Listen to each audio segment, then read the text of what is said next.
นักเรียนถูกพยาต้นยามแดกหลายในทางการบรรยากาศตัวพักตัวกองทัพตัวรัฐและตัวกองทุน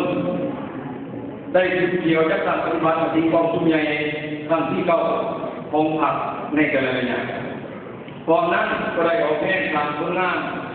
ต่างๆเพื่อประกอบต่อวันสำคัญของชาติของพรรคในปี2000ที่มาว่าร่วมว่าเฉพาะส่วนประดับเอาตามวันประเพณี